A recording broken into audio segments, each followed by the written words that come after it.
మనతో పాటు బ్రహ్మశ్రీ చాగంటి కోటేశ్వరరావు గారు ఉన్నారు. తెలుగువారికి ప్రపంచంలో ఏ మూలనున్నా గానీ, ఏమాత్రం పరిచయం అవసరం లేని ప్రపంచ ప్రఖ్యాత ప్రవచనకర్త. అటువంటి చాగంటి కోటేశ్వరరావు గారికి ఆంధ్రప్రదేశ్ ప్రభుత్వం ప్రతిష్టాత్మకమైన సలహాదారు అనే ఒక పదవిని తెలుగు భాషకు ఒక అలంకారంగా అందజేశారు. కేవలం చాగంటి కోటేశ్వరరావు గారికి ఇచ్చినదని మనం భావించకూడదు. తెలుగు జాతికి, సంస్కృతికి ప్రాతినిధ్యంగా వారి పేరును ఇచ్చినట్టుగా మనం భావిస్తూ వారితోటి ముచ్చటిద్దాము. అనేక విషయాలు తెలుసుకునే ప్రయత్నం చేద్దాం. నమస్కారం. అయ్యా నమస్కారం అండి. ముందుగా మీకు అభినందనలు. ఈ యొక్క క్యాబినెట్ హోదా స్థాయి, మంత్రి హోదా స్థాయి యొక్క ఈ పదవి మీకు రావటం, తద్వారా ముఖ్యంగా యువతకు ఈరోజు తరము, రేపటి తరం, భవిష్యత్ తరాల యువతకు మార్గదర్శనం చేసేటట్లుగా ఒక మంచి పదవి రావటం ఒక గొప్ప అవకాశంగా తెలుగువారందరూ భావిస్తున్నారు.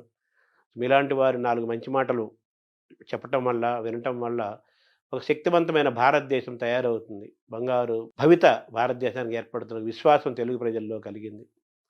మిమ్మల్ని చూస్తుంటే ఒకప్పుడు స్వామి వివేకానంద ఎంతోమంది యువతను ఆయన చాలా ప్రభావితం చేశారు. వాళ్ళ ఆలోచన విధానాన్ని మార్చారు ఆయన. అలాగే మీరు ఏది మాట్లాడినా కానీ ఒక ఆలోచనాత్మకము, శక్తివంతము, ప్రభావశీలము ఇవన్నీ ఉంటూ అన్ని రకాల వాళ్ళు, అన్ని వయసుల వాళ్ళు, అన్ని రంగాల వారు కూడా మీ ప్రవచనాలకి వాళ్ళు ఆకర్షణగా అవుతున్నారు. వాళ్ళ జీవితంలో కూడా అనేక మార్పులు వస్తున్న సందర్భాన్ని కూడా మనం గమనిస్తున్నాం.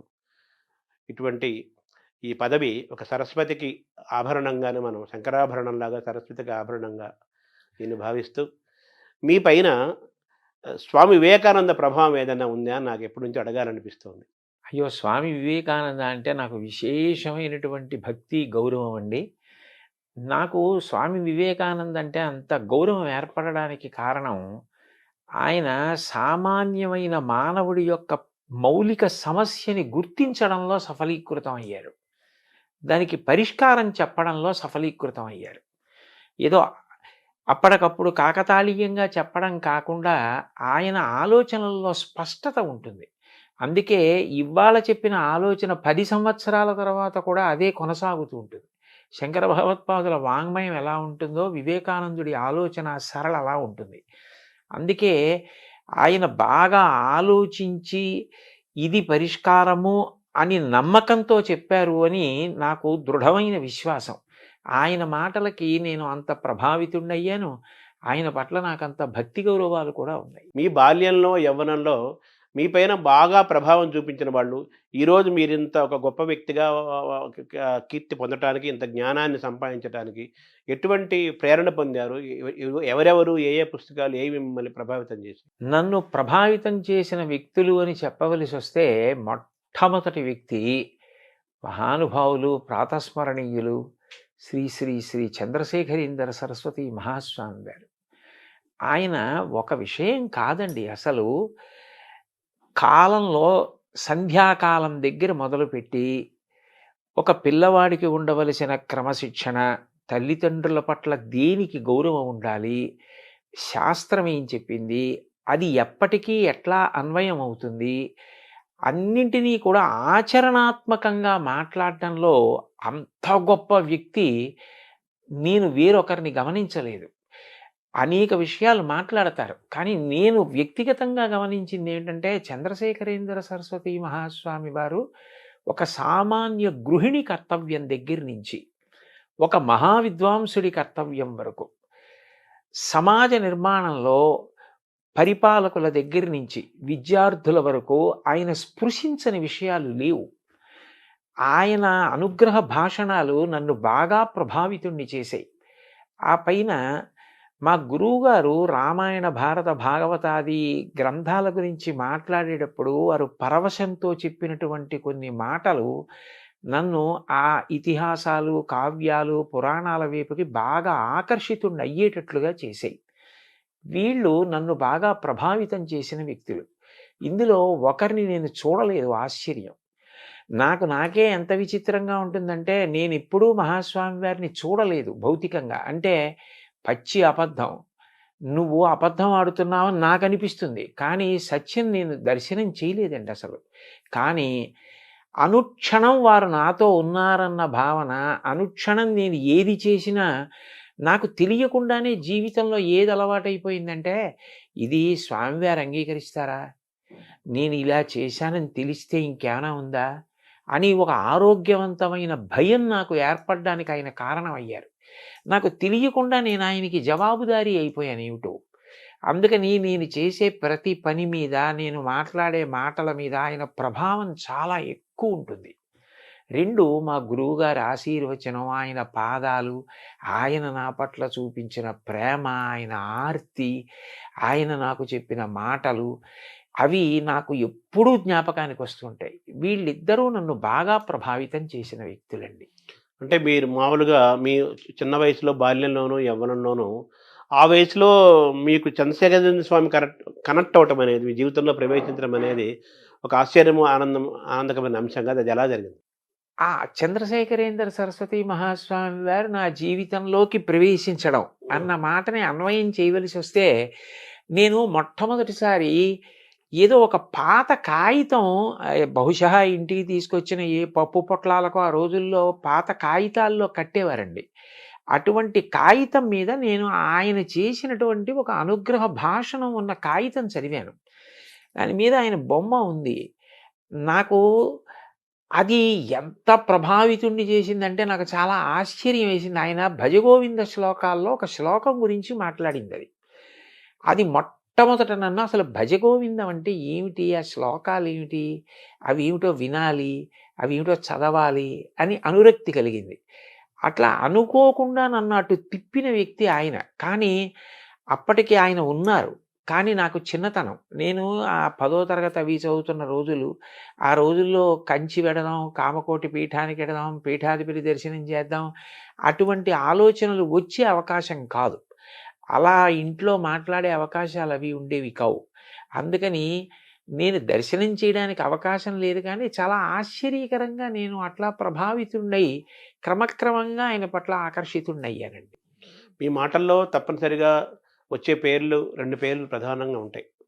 ఒకటి ఆదిశంకరాచార్యులు, 2 చంద్రశేఖరేంద్ర సరస్వతి స్వామి. వారు ఆధ్యాత్మిక మార్గంలో ప్రయాణం చేశారు. వాళ్ళు బ్రహ్మచారులుగా చేశారు. సాక్షాత్ పీఠాధిపతి అయ్యారు. స్వామి వివేకానంద పీఠాధిపతి కాకపోయినా అటువంటి జ్ఞాన పీఠాధిపతి అవునండి. స్వామి వివేకానంద. అటువంటి ప్రయాణం వారిది. మరి మీరు మామూలుగా గృహస్థాశ్రమంకి వచ్చారు, చదువుకున్నారు, ఉద్యోగం చేశారు. మీకు ఎప్పుడు అటువంటి వైరాగ్య భావన కలగలేదా? కలగకపోవడానికి కారణం ఏమిటంటే, స్వామివారు అనేక అనుగ్రహ భాషణాల్లో కర్తవ్యం గురించి మాట్లాడేవారు. ధర్మము, కర్తవ్యము ఈ 2 కూడా అభేదం. నువ్వు ఏది చెయ్యాలో అది చెయ్యడమే ధర్మం, అదే కర్తవ్యం. అది ఆశ్రమం మీద ఆధారపడుతుంది. బ్రహ్మచారి తన ఆశ్రమాన్ని బట్టి కర్తవ్యం చేయాలి. గృహస్థాశ్రమ కర్తవ్యం చేయాలి. వానప్రస్థు ఆశ్రమ కర్తవ్యం చేయాలి.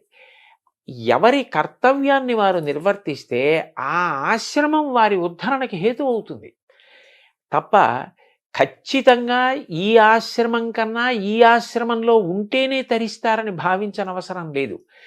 గృహస్థుగా ఉండి నీ కర్తవ్యాన్ని నువ్వు నిర్వహించడం అన్నది నీకు శ్రేయోదాయకం అని వారు చెప్పిన మాటలు నన్ను బాగా ప్రభావితం చేసిన కారణం చేత ఒక గృహస్థుగా జీవితం గడపడం నాకేమి బాధ కలగడం కానీ, ఇది నాకు బరువైపోయింది, ఇది లేకపోతే బాగుండేది అన్న విపరీత వైరాగ్యం కానీ నాకు ఎప్పుడూ కల్పించలేదండి. నేను ఏది చెయ్యాలో అది చేస్తున్నానా. ఆయన తరచుగా ఒక మాట చెప్తుండేవారు, పూజ. వివేకానందుడు చెప్పింది కూడా అది. పూజ అన్నది కేవలం 4 గోడలకి ఒక కాలానికి పరిమితం కాకూడదు. పూజ అంటే ఈశ్వరుణ్ణి గౌరవించుట. ఈశ్వరుని గౌరవించుట అంటే ఆయన చెప్పినట్లు బ్రతుకుట. క్రమక్రమంగా పూజ ఉదయం మొదలైంది విస్తరిస్తే, నేను ఇవాళ ఎన్నిసార్లు ఆయన చెప్పినట్లు బ్రతికాను.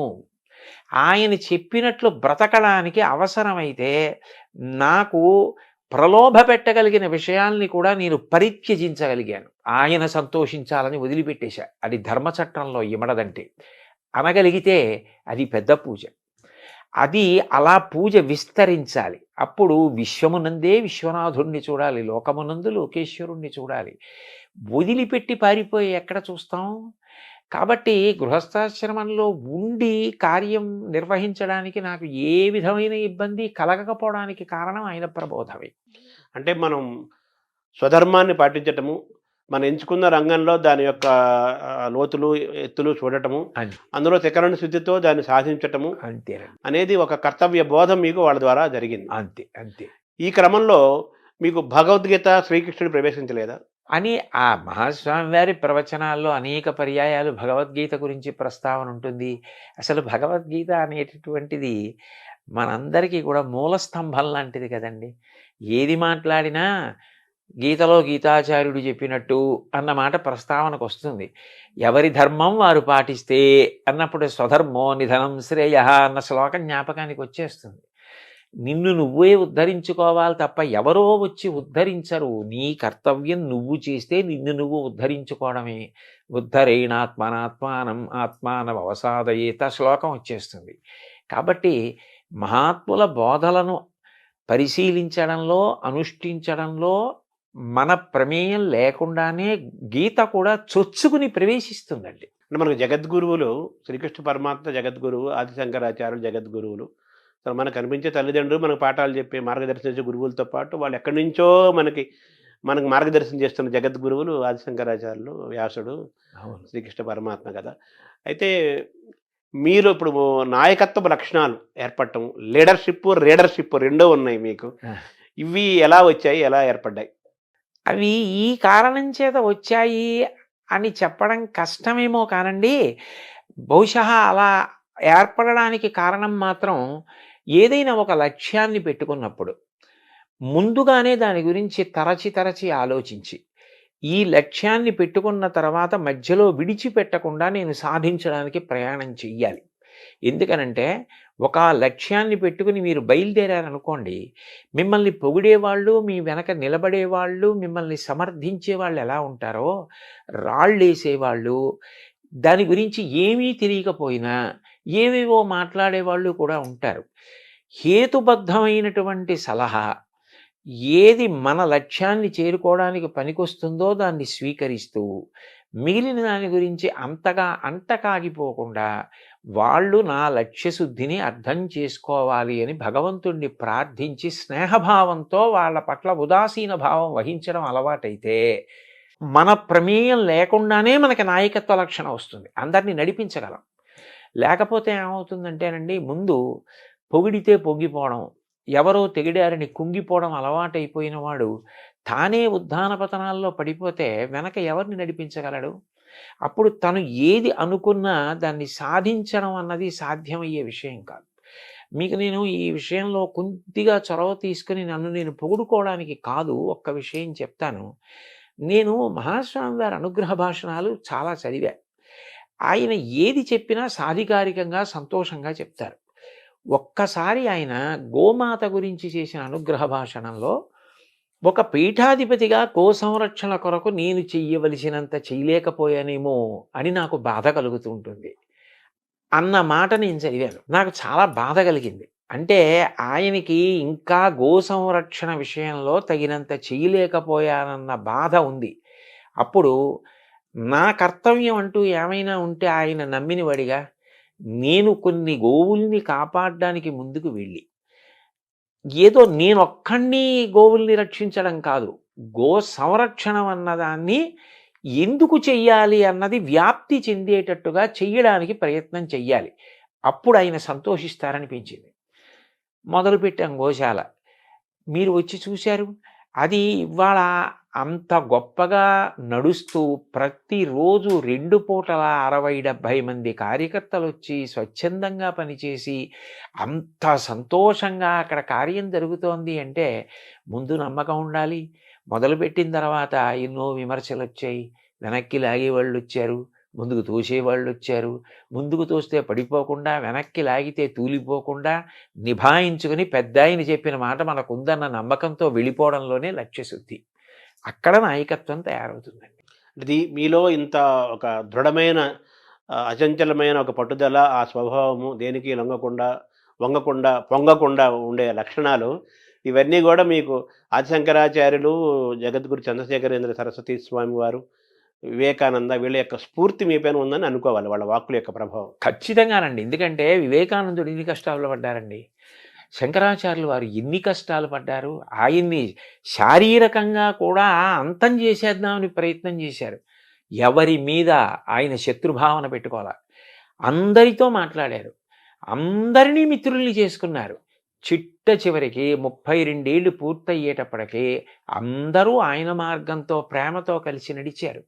ఆయన మీద ఒక కాపాలికుడు మంత్రప్రయోగం చేశాడు. ఆయన మీద ఎన్ని జరిగాయి, ఆయన వాటన్నిటికీ చెలించిపోలేదు.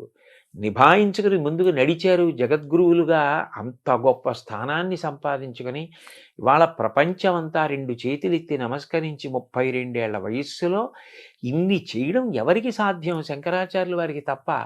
అంటోంది అంటే ఆయన కన్నా గొప్ప నాయకుడు ఎక్కడుంటారండి? చంద్రశేఖరేంద్ర సరస్వతి మహాస్వామి వారి జీవితంలో 90 పడి దాటిపోయిన తర్వాత కూడా ఆశ్రమధర్మం విడిచిపెట్టకుండా తోపుడు బండి పట్టుకుని సత్యదండాన్ని పట్టుకుని కాలినడకన వెళ్ళారు అంటే నిజంగా ఎంత స్ఫూర్తిదాయకమైన జీవితాలండి అవన్నీ. ఎంత నిబద్ధతతో ఆశయాలకి ఎలా కట్టుబడ్డారు. వారిని విమర్శించిన వారు ఉన్నారు ఆయన కాలంలో. ఈ వాదం తప్పు, భగవంతుడు ఏమిటి, భక్తి ఏమిటి అన్నవాళ్ళు ఉన్నారు. కానీ ఆయన నమ్మినదేదో దాన్ని ఆయన అలా ఆదరించారు. అన్నిటికన్నా విశేషం ఏంటంటే ఇతరులను కూడా అంత గౌరవించారు. ఏదో తన భావానికి వ్యతిరేకించిన వాళ్ళని ఆయన ఎప్పుడు విమర్శించడం కానీ తక్కువ చేయడం కానీ చేయలేదు. నాకు మహాస్వామి వారిలో చాలా నచ్చే విషయం ఏమిటంటే ఒకసారి నాస్తికుల గురించి ఆయన మాట్లాడారు. ఆయన అన్నారు, భగవంతుడు ఉన్నాడు అని నమ్ముతున్నానని చెప్పి పాపం చేసేవాడి కన్నా లేడు అని చెప్పి లేడన్న భావనతో బతికేవాడు ఒక మెట్టు పైనున్నవాడే కదా. ఎంత గొప్ప స్పష్టత అండి. మనకంటే వాడు ఎక్కువ ఆలోచించాడని స్పష్టతే కదా. ఆయన సిద్ధాంతం ఆయనకి కట్టుబడ్డాడు. ఆయన నీ సిద్ధాంతానికి నువ్వు ఎక్కడ కట్టుబడ్డావు? ఉన్నాడు అంటున్నావు. ఉన్నాడు అని అంటున్నప్పుడు ఉన్నాడన్నవాడి పట్ల భక్తి భయాలతో నువ్వు అట్లాగే గౌరవంగా బ్రతకాలి. మరి నువ్వు పాపం వైపు అందుకు అనురక్తుడవుతున్నావు. అలా అవ్వకూడదు కదా అని ఇటువైపున ప్రబోధము చేస్తూ అటువైపు ఒక సిద్ధాంతానికి నమ్మితే కట్టుబడ్డం అన్నది ఏదైనా కూడా అది వాళ్ళ గొప్పతనము అని చెప్పి పొగుడుతూ మాట్లాడడం నిజంగా ఆయన సామరస్యానికి, ఆయన మంచితనానికి, అవగాహనకి ఎంత మంచి ఉదాహరణ అండి. ఇప్పుడు మీరు చంద్రశేఖర సరస్వామి అని చెప్పి ఆదిశంకరాచార్యులు కూడా ఆ సీతాచలము కాలినడక నడిచి అనేక పీఠాలు స్థాపించి ఎంతో జ్ఞానాన్ని మనకు పంచి ఒక 1,00,000 మంది కలిసి కొన్ని వేల సంవత్సరాలు చేయని పని ఒక్కడు చేశారు కదా. అవునండి. ఆయన ప్రభావం చంద్రశేఖర సరస్వతి స్వామి మీద తప్పనిసరిగా ఉంటుంది కదా. ఖచ్చితంగా వారందరి ప్రభావం మీ పైన ఉంది. అవునండి. అంతే కదా. తర్వాత మామూలుగా ఇప్పుడు వ్యక్తిత్వ వికాసం అని, పర్సనాలిటీ డెవలప్మెంట్ అనే మాటలు మనం సహజంగా వింటున్నాం. మన భారతదేశంలో మనకి చాలా జ్ఞానాన్ని ఇచ్చెళ్ళారు. ఇది యోగ భూమి, జ్ఞాన భూమి అంటారు కదా. అయినప్పటికీ ఇంకా మనం వికాసం చెందలేదు. ఇంకా పిల్లలకి, యువతకి వ్యక్తిత్వ వికాసం జరగాలి అనే ఒక ఆలోచనలో ఉంటున్నాం కదా. దీన్ని ఎలా చూస్తున్నారు? అంటే నేను అనేది ఏమిటంటేనండి, కాలంలో అనేక మార్పులు వచ్చాయి. నేను చదువుకునే రోజుల్లో దృష్టిని అన్య విషయాల వైపుకి లాగేసే విషయాలు చాలా తక్కువ. కాబట్టి చదువుకోవడం మీద, క్రమశిక్షణగా ఉండడం మీద అవకాశాలు ఎక్కువ ఉండేవి. ఇప్పుడు రాను ఏమైపోయిందంటే ఇది అందవచ్చా, ఇది అందకూడదా అన్నదానితో సంబంధం లేకుండా అందరికీ అన్నీ అందుబాటులో ఉన్నాయి. అప్పుడు దానికి విరుగుడు ఒకటే ఉంటుంది, స్వీయ నియంత్రణ. ఎవరికి వారే ఇది నాకు ఇప్పుడు అనవసరం, నేను దాని జోలికి వెళ్ళకూడదు. అది నాకు అందుబాటులో ఉండొచ్చు, అది వేరు విషయం. అది అందుబాటులో ఉందని దాని జోలికి నేను వెళ్ళకూడదు అని నియంత్రించుకుంటే తప్ప విద్యార్థి తాను చేయవలసిన పని తాను చేసి కుటుంబాన్ని రేపొద్దున్న ఆదుకోవాలి, పెద్దవాడై దేశ గౌరవాన్ని నిలబెట్టాలి. స్వీయ నియంత్రణ పిల్లవాడికి బాగా అర్థం అవ్వాలి అంటే పాఠ్యాంశాలతో పాటుగా దాని అవసరం. అట్లా ఎవరెవరు నియంత్రించుకుంటే మహాపురుషులు కాగలిగారు, ఎక్కడ వాళ్ళు జారిపోలేదు అన్న విషయాన్ని చెప్పడం మన కర్తవ్యం అండి. అది మనం చెప్పగలిగితే వాళ్ళు ప్రతిదాన్ని పనికొచ్చేటట్టుగా ఉపయోగించుకుంటారు. అట్లా ఉపయోగించుకున్నాడు అనుకోండి, చక్కగా వాళ్ళు వృద్ధిలోకి వస్తారు, దేశానికి పేరు ప్రఖ్యాతులు వస్తాయి, తల్లిదండ్రులు సంతోషంగా ఉంటారు. నేను ఇద్దరు పిల్లల్ని పెంచాను, పెద్ద చేశాను, చదివించాను, ఇప్పుడు మనవలు చదువుకుంటున్నారు. ఒకటి తాతగారి స్థాయికి వచ్చేసాను కాబట్టి ఆ అనుభవం ఉంది. 2 కొన్ని వేల ఆధ్యాత్మిక ప్రవచనాలు చేశా. పిల్లలకి చెప్పడం అన్నది నాకు ఎందుకు ఇష్టం అంటే, పిల్లలలో తప్పు ఒప్పుకునే లక్షణం ఉంటుందండి. ఎందరో పిల్లలు ఒక విషయం గురించి మాట్లాడిన తర్వాత వచ్చి, మేము ఈ తప్పు చేశామండి, ఇప్పుడు మీరు చెప్పిన తర్వాత మాకు అర్థమైంది, ఇంకా మేము ఈ తప్పు చేయదలుచుకోవట్లేదు, మేము మారాలనుకుంటున్నాం, మేము నిబద్ధతతో నిలబడాలనుకుంటున్నాం అని మారిన వాళ్ళు, మారి వాళ్ళ లక్ష్యాలు సాధించిన వాళ్ళు అనేక మంది నా దగ్గరికి వచ్చి నేను అడగకపోయినా చెప్పిన వాళ్ళు ఉన్నారు. అంటే పిల్లల్లో మార్పుకి ఒక మాట కారణం అవుతోంది కదా. అయినప్పుడు అది చెప్పవలసిన అవసరం ఉంది. కాబట్టి ఇది ఒకప్పుడు అవసరం, ఒకప్పుడు అవసరం లేదన్న మాట ఉండదు. ఎప్పుడూ అవసరమై ఉంటుంది. అందున స్వీయ నియంత్రణ యొక్క అవసరం పెరిగే కొద్దీ ఇటువంటివి చెప్పవలసిన అవసరం కూడా అంత అవసరం పెరుగుతూ ఉంటుందండి. అంటే కాలమాన పరిస్థితుల్లో అన్ని మార్పులు వస్తుంటే కొన్ని దూరం అవుతాయి, కొన్ని దగ్గర అవుతుంటాయి. అది కాలమాన పరిస్థితుల్లో వేల సంవత్సరాల మానవ పరిణామ క్రమంలో కృతయుగం నుంచి ఈ నేటి యుగం వరకు సహజంగా జరిగే ప్రక్రియ అది. కాలం గొప్పది కదా బేసిక్గా. అయితే ఇప్పుడున్న వాతావరణంలో, ఇప్పుడున్న ఈ టెక్నాలజీ, మొబైల్ ఫోన్లు, ఇంటర్నెట్లు, సినిమాలు మీరు అన్నట్టుగానే మనల్ని ఆకర్షించే అంశాలు చాలా ఉన్నాయి యూత్ని, పిల్లల్ని. ఇప్పుడు పిల్లల్ని దారిలో తీసుకురావటం, వాళ్ళు ఎంచుకున్న విద్యలో వారు రాణించడంతో పాటు మంచి ఉద్యోగం తెచ్చుకొని ఎదగటంతో పాటు సమాజం పట్ల, దేశం పట్ల ఒక బాధ్యతగా ఉండటం, తయారవటం, భారతీయుడికి ఉండాల్సిన లక్షణాలన్నీ ఉంచుకుంటూ పొదిగిపుచ్చుకొని తయారవటం అనేది ఈ యొక్క సవాల్ లాంటిది కదా మీలాంటి వాళ్ళకి చెప్పటం కోసం అంటున్నాను సార్. సవాల్ అవదా అది ప్రస్తుత వాతావరణంలో? ఎట్టి పరిస్థితుల్లోనూ అవదండి. ఎందుకనంటే అక్కడ ఒకే ఒక్క విషయం ఏమిటంటే, నేను ఎప్పుడైనా పిల్లలకి చెప్పడానికి వెడితే నన్ను నేను వాళ్ళ మేనమామగా ఊహించుకుని వెడతాను. ఒక మేనమామకి ఉంటుంది సహజమైనటువంటి ప్రేమ. అయ్యో వీడు నా అక్క కొడుకు, వీడు నా చెల్లెలి కొడుకు, వీడు బాగుపడాలి, కాబట్టి వీడికి అనునయంగా చెప్దాం, వీడికి 4 మంచి మాటలు చెప్దాం, ఇవాళ చెప్దాం, రేపు చెప్దాం, ఎల్లుండి చెప్దాం, వీడి తలకెక్కుతాయి. ఇప్పుడు వీడి తప్పు చేయకపోయినా రేపట్లాంటి తప్పు చెయ్యకుండా వీడిని నిగ్రహిస్తాయి. కాబట్టి నేను కనపడ్డప్పుడల్లా వీడికో 4 మంచి మాటలు చెప్తూ ఉండాలి అని ఎవరికి ఉంటుంది? మేనమామల ముద్దు మీలైన ముద్దు అని లోకంలో సామెత. మేనమామకి అది సహజమైన ప్రేమ. అది ఆ ప్రేమ ఏం చేస్తుందంటే చెప్పేటప్పుడు బరువు తెలియనివ్వదు. వాడు వృద్ధిలోకి రావాలన్న ప్రేమ, చెప్పాలన్న తృష్ణ పెంచుతుంది. నన్ను నేను మేనమామగా భావించుకోవడంలో, ఇన్నిసార్లు నేను పిల్లలకి చెప్పడంలో అంత సంతోషం కలిగిందండి. అందుకే ఇప్పుడు కూడా నేను యథార్థానికి నాకు ప్రభుత్వం వారు ఇచ్చింది ఏ స్థాయి అయినా, నేను మనసులో భావన చేసేది మాత్రం ఏ పిల్లలకి చెప్పినా మేనమామగా భావన చేసుకుని వెళ్ళి చెప్తాను. ఢిల్లీకి ప్రభు అయినా తల్లికి కొడుకే అన్నట్టుగా మీరు ఎక్కడున్నా వాళ్ళకి మేనమామ, వాళ్ళు మీ మేనకోడళ్ళు, మేనల్లుళ్ళు. ఆ భావనతోనే చెప్తానండి. అంటే తల్లితో సమానం కదా మేనమామ అంటే. అంతే. అయితే మీరు వివేకానంద గురించి మాట్లాడుకున్నాం, మనం తప్పనిసరిగా మాట్లాడుకోవాలి యువతానుగానే. ఆయన మెంటల్ ఫిట్నెస్, ఫిజికల్ ఫిట్నెస్, శారీరకంగాను మానసికంగాను మనం దృఢంగా ఉండాలి అంటారు కదా. మీరు మీ ప్రయాణంలో, మీ బాల్యం నుంచి యవ్వనం నుంచి మీ ప్రయాణంలో మానసికమైన ప్రయాణం కోసం మీరు పుస్తకాలు చదివారు, జ్ఞానాన్ని ఆశ్రయించారు, గురువుల్ని ఆశ్రయించారు. శారీరకమైన దృఢత్వానికి మీరు ఏం చేశారు? మాకు చిన్నతనంలో ఆటలు ఆడుకోవడానికి చాలా విశేషమైన అవకాశం ఉండేదండి. పాఠశాలలో చూస్తే చాలా పెద్ద క్రీడా ప్రాంగణం. నాకు బాగా జ్ఞాపకం, మా చిన్నతనంలో మాకు తెలుగు పాఠం చెప్పేవారు. ఆయన తరచుగా ఓ మాట అనేవారు, ఒరేయ్ ఆట ఆడుకునేటప్పుడు ఇక్కడ నిలబడి అవుట్ నాట్ అవుట్ అని అరిస్తే అంత దూరం వినపడాలరా, అలా అరిచి మాట్లాడితే రేపు పొద్దున్న సభలో 2 గంటలు మాట్లాడినా మధ్యలో మంచినీళ్ళు తాగవరా అనేవారు. ఆయన ఎందుకు అనేవారు, ఆయన ఏది దృష్టిలో పెట్టుకున్నారో, ఏ భవిష్యత్తు దర్శనం చేశారో నాకు తెలియదు కానండి, అట్లా హాయిగా ఆడుకునేవాళ్ళం, అంత సంతోషంగా ఆడుకునేవాళ్ళం. ఆ ఆటలు మాకు ప్రత్యేకంగా వ్యాయామము అన్న అవసరం లేకుండానే ఎంతో సంతోషంగా శరీరానికి ఒక రకమైన ఆ బలాన్ని ఇవ్వడంలో చక్కగా 4 చోట్లకి ప్రయాణం చేయడానికి, ఓ 2 గంటలు కూర్చుని మాట్లాడడానికి ఇబ్బంది లేని పరిస్థితిని కల్పించాయి. అయితే వయస్సుతో పాటు కాలక్రమంలో శరీరం శిథిలం అవుతుందనుకోండి. ఇప్పుడు నాకు కొద్దిగా మోకాళ్ళ నొప్పులొచ్చాయి.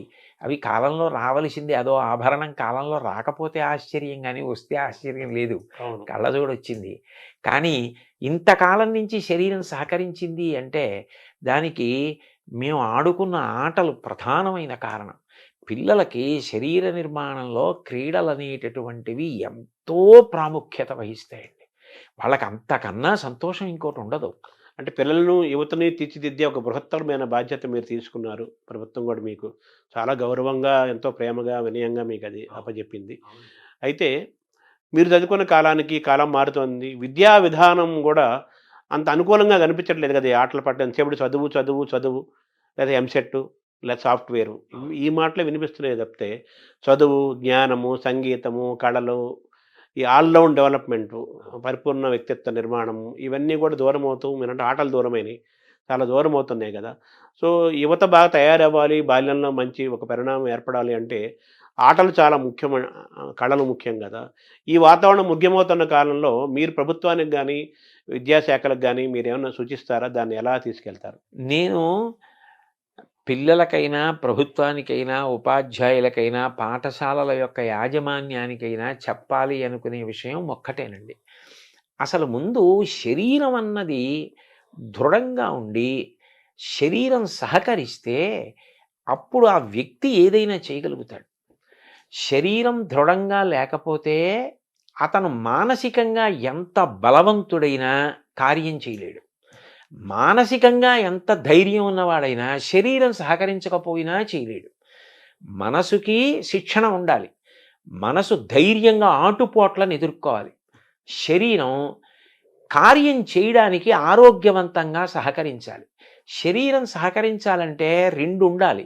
ఒకటి మంచి ఆహారం తినాలి. ఏదో రుచి కోసం కాదు. ఆహారం అనేది శరీర నిర్మాణానికి పనికొచ్చేదై ఉండాలి.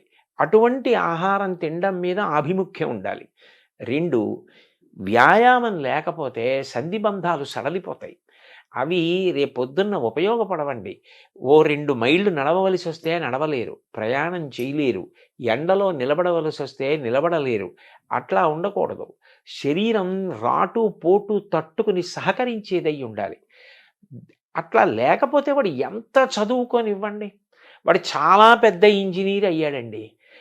అయితే మాత్రం అతను ఎండలో ఒక అరగంట నించోలేకపోతే, ఓ 4 మైళ్ళ దూరం ఒక పూటంతా తిరగలేకపోతే, అతను ఎలా ఈ కార్యాన్ని సాధించగలుగుతాడు? మోక్షగుండం విశ్వేశ్వరయ్య గారు అంత వృద్ధుడైపోయిన తర్వాత కూడా ప్రధానమంత్రి అడిగారు అని చెప్పి విమానం ఎక్కి చాలా తక్కువ ఎత్తులో గంగానది అవన్నీ పరివాహక ప్రాంతాలన్నీ పరిశీలించి ఆనకట్టల నిర్మాణానికి సూచనలు చేశారు.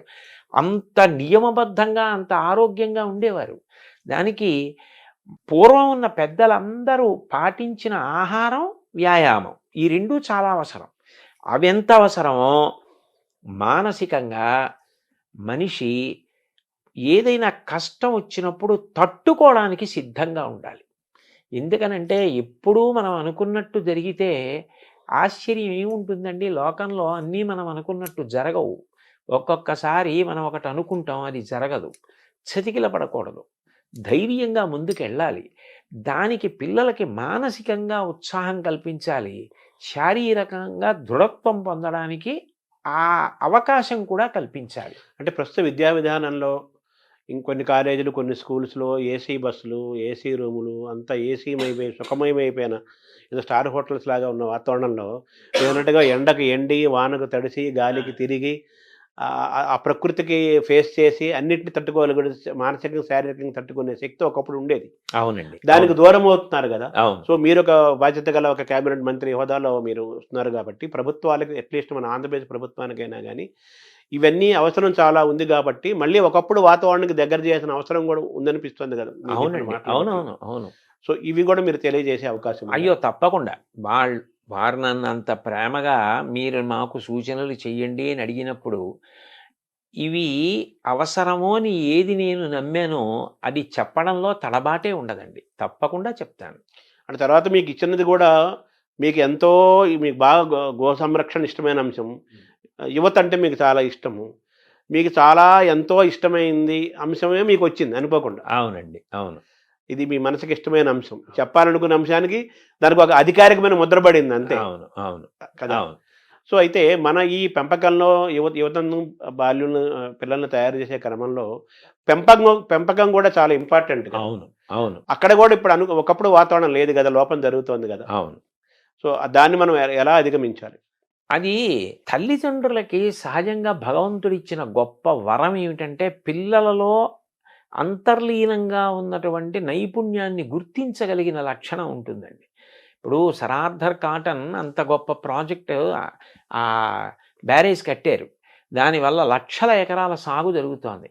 చిన్నతనంలో హోర్న వాన పడుతుంటే ఆయన అన్నగారితో కలిసి వీధిలో నడుస్తుంటే వర్షపు నీరు వస్తుంటే దాన్ని ఆయన పుల్ల ముక్క తీసుకుని చిన్న చిన్న కాలవలుగా కలిపి ఆ ప్రవాహాన్ని అంతటినీ పెద్దది చేసి పల్లం వైపుగా నడిపించడం చూసి అన్నగారు వెళ్ళి తండ్రికి చెప్తే, వీడికి నీటి ప్రవాహాన్ని నియంత్రించడం, పల్లం వైపుకి నడిపించడం ఇష్టమని ఇరిగేషన్ వైపుకి చదివించారు. ఎంత ఉపయుక్తపడ్డాడు మహానుభావుడు. ఆయన్ని కాటన్ అంటే ఎవరో విదేశీయుడిగా చూడరు. ఉభయ గోదావరి జిల్లాల్లో మీకు ఎన్ని విగ్రహాలు కనపడతాయో.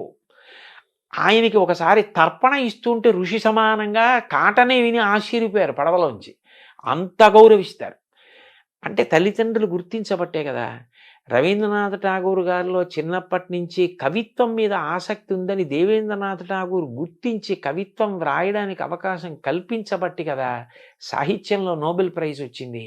తల్లిదండ్రులు ఎంతసేపు వీడు ఇదే కావాలి అన్న ఆలోచన కాకుండా పిల్లల్లో అంతర్లీనంగా ఉన్న నైపుణ్యాన్ని గుర్తించగలిగితే, ఓ చిట్టిబాబు గారు లాంటి వైణికుడు వస్తాడు, ఒక బాలమురళీకృష్ణ గారు లాంటి గానగంధర్వుడు వస్తాడు, ఓ ఘంటసాల వెంకటేశ్వరరావు గారు వస్తారు, అట్లాగే ఒక గొప్ప శిల్పి జక్కన లాంటి శిల్పి వస్తాడు. వాళ్ళకి అసలు అనేక విషయాలు పిల్లలకి చూపించి వాళ్ళ అనురక్తి దేని వైపు నిలబడుతోందో అటువైపు ప్రోత్సహిస్తే మళ్ళీ అన్ని రంగాల్లోనూ వృద్ధి ఉండాలి కదండి. ఇప్పుడు ఆంధ్రదేశం అంటే ఒకప్పుడు విశ్వనాథ సత్యనారాయణ గారు, గుర్రం జాషువా గారు, కొప్పరపు కవులు వాళ్ళందరూ రాసిన గ్రంథాలు, ఆ పద్యాలు, పుస్తకాలు ఎంత చెప్పుకుంటాం. అట్లాంటి కవులు రావాలి, గాయకులు రావాలి, వైణికులు రావాలి, సంగీత విద్వాంసులు రావాలి, రచయితలు రావాలి. చిన్న కథలు తెలుగుదేశానికి పెద్ద ఆస్తి. ఆంధ్రదేశానికి చిన్న కథ అంటే అంత గొప్పది. శ్రీపాద సుబ్రహ్మణ్య శాస్త్రి గారు చిన్న కథలు రాసేవాళ్ళు రావాలి. ఎవరిలో ఏ నైపుణ్యం ఉందో గుర్తించగలగడం తల్లిదండ్రులకే సాధ్యం. మొదట వాళ్ళకే తెలుస్తుంది. అంటే ఇప్పుడు ఆ వాతావరణం స్కూల్ వాతావరణం మారుతుంది, ఆటలు పోతున్నాయి, కళలు పోతున్నాయి, సంస్కృతి మిస్ అవుతున్నాం. అలాగే ఇంట్లో పెంపకంలో కూడా పిల్లల వైపు చూస్తూ తల్లిదండ్రులు వాళ్ళని గమనించటము, వాళ్ళ శ్రద్ధాశక్తులు, వాళ్ళకి ఏదిలో ఆసక్తి ఉంది, ఇంద్రియులు పైకి వస్తారనే ఆలోచనలు, ఇవన్నీ కూడా తగ్గిపోతున్న కాలంలో మనం ఉన్నాం కదా. సో మీ ఇదిలో మీరు చేయగలిగినంత మీరు చేస్తారు. సహజంగా కూడా అటు ప్రభుత్వ విద్యా వ్యవస్థ, ఇటుపక్క పిల్లల పెంపకము, ఇంకో పక్క పిల్లలు, ఈ మూడింటి మధ్య ఒక అనుసంధానం బాగుంటుందండి. కలిస్తేనే చాలా బాగుంటుంది. అది ఎందుకనంటే ఈ రంగంలోకి వెడితే అతను అప్రయోజకుడైపోతాడు, అతను ఏమీ సాధించలేడు అన్న భావన పెట్టుకోక్కర్లేదు. సంగీతంలోకి వెళ్ళి కూడా ప్రపంచ ప్రఖ్యాతి పొందినటువంటి వాళ్ళు అనేక మంది ఉన్నారు. అందులో కూడా ఆర్థికంగా ఏమీ ఆర్జన ఉండదు అనుకోవడానికి కూడా వీల్లేదు. అందులోకి వెళ్ళి ఆర్థికంగా నిలదొక్కుని చక్కగా సంతోషంగా హాయిగా జీవనం గడిపిన వాళ్ళు ఉన్నారు. కాబట్టి ఇవాళ ఏ రంగానికి కూడా నిజంగా చెప్పాలంటేనండి, ఇందులోకి వెడితే ఆర్జన ఉండదన్న రంగం నాకు తెలిసి ఏవీ లేవు. మనిషి బాగా నిలదొక్కుని నైపుణ్యం సంపాదించాలి తప్ప ఒక వైణికుడిగా ఎంత స్థాయికైనా వెళ్ళచ్చు, ఒక గాయకుడిగా ఎంత స్థాయికైనా వెళ్ళచ్చు, ఒక విద్వాంసుడిగా, ఒక కవిగా, ఒక రచయితగా, ఒక వ్యాఖ్యాతగా ఎంత స్థానాన్నైనా పొందవచ్చు. అంటే మనం ఏ రంగాన్ని ఎంచుకున్నా, ఏ పని చేసినా అందులో హైట్స్ చూడాలి, ఎక్సెల్ అవ్వాలి అనే ఒక పట్టుదల ఆ మనిషిలో ఉండాలి. పిల్లల్ని అది వాళ్ళలో ఉందన్నప్పుడు తల్లిదండ్రులు ప్రోత్సహించడం కూడా అవసరం. చాలా ముఖ్యం, చాలా ముఖ్యం అండి. స్వామి వివేకానంద అన్నారు కదా, నాకు ఇల్లు ఊడ్చే ఉద్యోగం వస్తే ఎవరు ఊడ్చనంతగా ఇల్లు ఊడుస్తాను అన్నారు. అది కావాలండి. అంత బాగా పిల్లలు ఏది బాగా చేస్తున్నారో వాళ్ళ అనురక్తి ఎటువైపు ఉంది గుర్తించగలిగితే వాళ్ళు అందులో చాలా తేలిగ్గా అల్లుకుంటారు. భగవంతుడు అందరికీ అనేక రకాలైన ప్రజ్ఞ ఇస్తాడు. ఆ ప్రజ్ఞని చంపేయకుండా అది వృద్ధిలోకి వచ్చేటట్టు చేస్తే వాళ్ళు ఏ స్థాయికైనా వెడతారండి. అంటే ఎథిక్స్, వాల్యూస్ దీనికి అడ్వైజర్గా మీరు నియమించబడ్డారు. ఎథిక్స్, వాల్యూస్ పిల్లలకు బోధించడంతో పాటు తల్లిదండ్రులకు కూడా బోధించాల్సిన అవసరం ఉంది కదా! అదేమైనా చేపడతారు? ముఖ్యం అక్కడి నుంచి స్టార్ట్ చేయాలంటున్నారు అసలు. తప్పకుండా అది పిల్లలకి చెప్పేటప్పుడే ఇప్పుడు మీరు అడిగిన ప్రశ్నకి జవాబుగా నేను చెప్తున్నది ఏదుందో అది తల్లిదండ్రులందరికీ నేను చేస్తున్న ప్రార్థనే. పిల్లల విషయంలో వాళ్ళకి దేని మీద అనురక్తి ఉందో దాన్ని గమనించండి. ఆ అనురక్తి వైపుకి వాళ్ళని నడిపించడం చాలా తేలిక. అట్లా నడిపిస్తే వాళ్ళు వృద్ధిలోకి వస్తారు.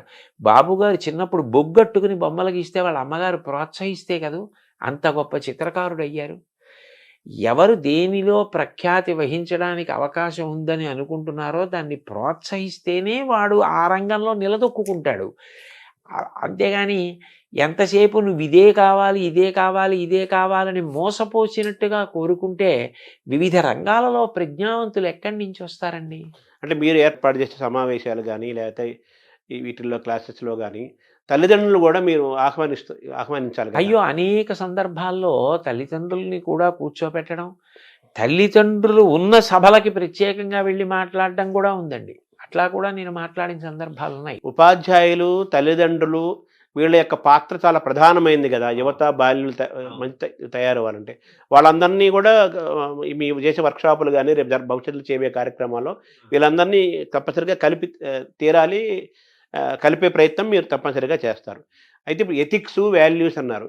ఈ మాటలు వినడానికి ఇప్పుడు ప్రస్తుత కాలంలో ఇవి చాలా బరువుగాను, పెద్దగాను, సత్య దూరంగాను అనిపిస్తున్న మాటలు కదా. విలువలు ఏమంటున్నారు, ఎథిక్స్ అమ్ము అది అంటున్నారు.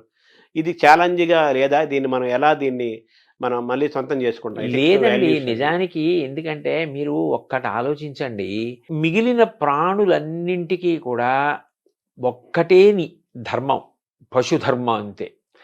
దానికి నీతి పాటించాలి, నియమం పాటించాలి అని చెప్పలేరు. ఒక పెద్ద పులికి ఆకలేస్తే నిండు గర్భిణి అయి అప్పుడే ప్రసవిస్తున్నటువంటి ఒక లేడిని కూడా చెనకి తింటుంది. అది దాని ధర్మం. దానికి అహింస, దయ బోధించలేరు. మంచి గుణములన్నీ ఉండి తీరవలసింది ఎవరికి అంటే మనిషికి. మీరు ఒక్కటి ఆలోచించండి, నీతి అన్నది ఒక్కటి విడిచిపెట్టేస్తే ఎవరికీ భద్రత ఉండదు. ఎందుకనంటే ఏ క్షణాన ఎవరు ఎవరిని కాటేస్తారో, ఎవరు ఎవరిని మోసం చేస్తారో తెలియని పరిస్థితి ఉంటుంది. అభద్రతాభావం అన్నది ఉండిపోయిన నాడు, శాంతి లేని నాడు ఎవరు ఎంత చదువుకున్నా, ఎవరు ఎంతంత పదవులలో ఉన్నా దాని వలన ఏది ప్రయోజనం? ఏదీ లేదు. తాను ప్రశాంతంగా ఉండవలసింది, అందరినీ ప్రశాంతంగా ఉంచవలసింది మనిషి ఒక్కడే. ఆ మనిషి అన్ని జీవులు ప్రశాంతంగా ఉండేటట్టు చేయడం నీతిని పాటించడం ద్వారానే. అది పాటించడం వల్ల అంత పెద్ద ప్రయోజనం ఉన్నప్పుడు అది బరువు అవ్వవలసిన అవసరం ఏముంది? ఇప్పుడు నా కూతురుంది, నా కూతురు బయటికి వెళ్ళినప్పుడు భద్రంగా ఉంటుందన్న నమ్మకం నాకు కలగాలి. వేరొకరి కూతురు బయటికి వెళ్ళినప్పుడు భద్రంగా ఉంటుందన్న భావన వారికి కలగాలి.